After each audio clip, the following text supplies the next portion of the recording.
सुबह सुबह नानी बाई को पता चलता है कि मेरे पिताजी आए। बेटी के प्रेम उमड़ भाई। विचार करिए, जब नानी बाई का विवाह हुआ उसके बाद कभी उन्होंने अपने पिताजी को देखा तक नहीं। अद्भुत धैर्य। यहां तो हर इतवार नहीं तो चलो, छुट्टी नहीं तो चलो।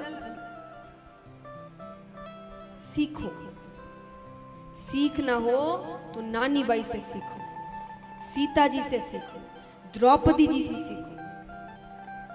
इन सब से हमने सीखना बंद कर दिया है।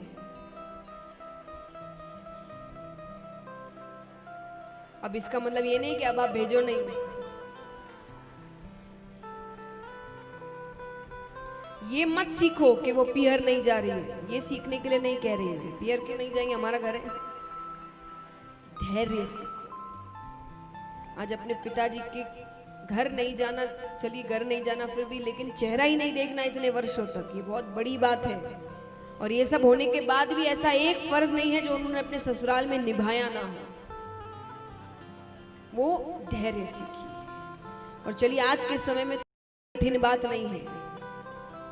बच्चे बाहर पढ़ते हैं, बाहर चले जाते हैं, वर्षों तक कहीं नहीं मिलते हैं। लेकिन आज का समय अलग है, फोन है, बातें हो सकती है, वीडियो कॉल से आपको पता रहता है कि सामने वाला कैसा है। पर पहले ये सब नहीं था। पहले चिट्ठियां होती थी, और वो चिट्ठियां भी आने जाने में 3-3, 4-4 दिन लग जाए। और नरसिंह जी कोई चिट्ठी भी नहीं लिख रहे, तो वो किसी और व्यक्ति से पता करे। अब कई बार वो व्यक्ति ना मिले तो वो यहां से किसी को भेजे कि जाकर देखो, मुझे कोई खबर नहीं मिल रही। अब विचार करिए, उस व्यक्ति को जाने में लगे 4 दिन, आने में लगे 4 दिन, उस 8 दिनों में उस बेटी पर क्या बीत रही है, क्योंकि उसे कुछ नहीं पता। और ऐसा भी नहीं है कि उम्र बहुत छोटी है नरसिंह जी की, उम्र अच्छी हो गई है। वो 8 दिन उस पर क्या बीतते हैं जब उसे कुछ पता नहीं है, नहीं है, पर कितना धैर्य है। वो धैर्य सीखी। हर छोटी छोटी बातों पर हाथ उठा लेना। थोड़ा समय दीजिए हर चीज को। नानी बाई आज बहुत प्रसन्न है कि आज पिताजी के दर्शन होंगे। और वैसे भी बाप और बेटी का संबंध अलौकिक होता है। बाप कितई बेटा को लाड़ लड़ाए, बाइक दिलाए, गाड़ी दिलाए, पर पिताजी का सोच, उनकी चिंता जितना एक बेटी करती है और कोई नहीं करता। माँ भी कुछ समय बाद कह देती है, भाई आते हैं, रोज ही आते हैं, कौन दरवाजे पे जाए बार बार। पर बेटी पहले आती है, उसे जो खुशी होती है हर दिन पिताजी के आने पर। वो बाप जब तक बेटी अपने घर पर रहती है वो कभी नहीं जताते कि मैं तुमसे कितना प्रेम करता हूं। पर जब वो ससुराल जाती है ना, तो नहीं चाहते हुए भी उनका सारा प्रेम उनकी आंखों से बह जाता है। और बेटी कहती है, पिताजी मैं आपका दाइजा संभाल कर नहीं ले जा रही हूं, मैं आपका प्रेम जो आंखों से बह रहा है वो संभाल कर ले जा रही हूं।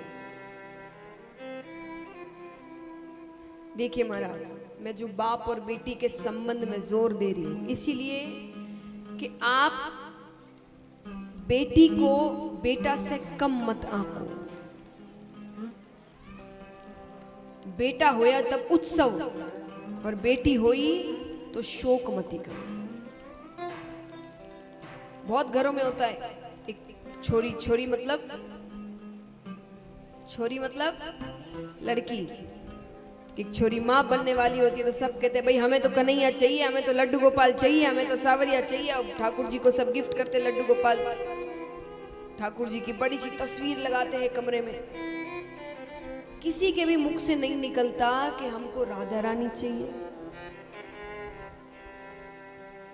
वो छोरी चिंता में पड़ जाती है कि छोरी हो गई तो और छोरी हो जाए तो ऐसा चेहरा बना लेते हैं लगे छोरी नहीं चोरी हो गई घर में।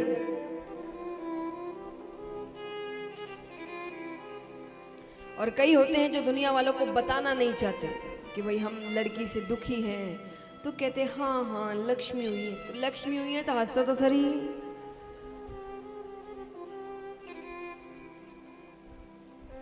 पर आजकल ये सब इतना नहीं होता। क्यों नहीं होता? इसीलिए नहीं कि हम बहुत आगे बढ़ गए हैं, पर इसीलिए कि हम इतने आगे बढ़ गए हैं और विज्ञान ने इतनी उन्नति कर ली है कि आजकल छोरियों को पैदा ही नहीं होने देते।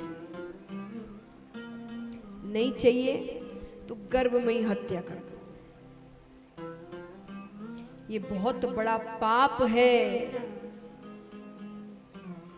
इसका बहुत बुरा परिणाम मिलने वाला है सबको। ये संसार अगर ऐसे ही चलता रहा तो भविष्य बिल्कुल अच्छा नहीं होने वाला है। अरे जब छोरियां ही नहीं होगी तो क्या करोगे बेटों का? भगवान कहते हैं कि एक नारी के बिना तो मैं भी इस संसार में नहीं आ सकता, भगवान होने के बावजूद। एक नारी का ऋण भगवान नहीं चुका सकते, तो हम और आप कौन होते हैं चुकाने वाले? आप इतनी चिंता मत करिए, क्या होगा, कैसे होगा, शादी कहाँ होगी, उस सब अपना भाग्य अपने साथ लेकर आती है। एक बात बताइए, आप ज्यादा होशियार के ठाकुर जी? सच बताना, आप भी हो सकते हैं।